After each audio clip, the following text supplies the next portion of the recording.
8 joves de Tordera gaudiran d'una beca per anar a estudiar anglès al Regne Unit. Les concedeix l'Ajuntament, que aporta 600 euros per alumne més els bitllets d'avió. L'estada en costa uns 1.400. Les famílies dels nois i noies han d'assumir la diferència de 800 euros. És el segon any que Tordera concedeix aquests ajuts. La davallada d'ingressos municipals ha portat a reduir-ne la dotació econòmica. L'any passat es van concedir 4 beques de 800 euros i 4 de 600. Enguany, els 8 ajuts són de 600 euros. El consistori, però, tenia clar que havia de mantenir les beques. Creiem que precisament ara, quan la formació, quan el treball és imprescindible pel treball, està ben format, doncs l'Ajuntament de Tordera el que fa és una aposta sèria per aquest canvi. Per tant, sense cap mena de dubte, deixem de destinar diners a altres coses que potser creiem que no són tan importants i els destinem en formació. Els joves que en van gaudir l'any passat confirmen que l'experiència és molt profitosa.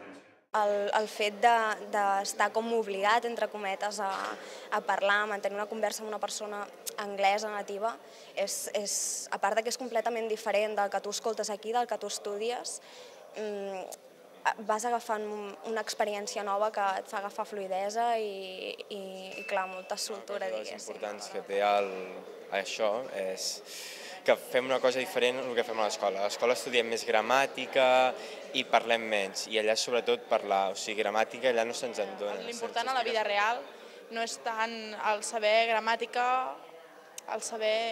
l'important és saber-lo parlar, que és el que et demanaran en un futur. El programa consisteix en una estada de 2 setmanes durant el mes de juliol a Gloucestershire. Els joves fan classe i altres activitats a l'escola de la ciutat, una de les més prestigioses del Regne Unit. S'allotgen en famílies de la zona. La iniciativa està adreçada a nois i noies empadronats a Tordera, nascuts als anys 1992 o 1993 i que no hagin gaudit de la beca l'any anterior. Es tindrà en compte la seva nota mitjana a l'ESO, que ha de ser d'un 7 o més, i el nivell d'ingressos de les seves famílies, prioritzant les de rendes més baixes. Per triar entre els candidats, també es farà un examen de nivell d'anglès i una entrevista personal. En aquesta segona convocatòria dels ajuts hi ha diverses novetats. Farem un curs previ d'anglès aquí a Tordera perquè els nois que vagin cap allà ja tinguin una mica de soltura amb l'anglès en el moment d'estar a l'estranger i, per tant, aquest període d'adaptació, si més no, l'abreugem una miqueta i que puguin aprofitar el temps al màxim. El curs es farà a l'Institut Superior per a la Comunicació i la Cultura Europees, l'entitat que organitza les estades en col·laboració amb l'Ajuntament.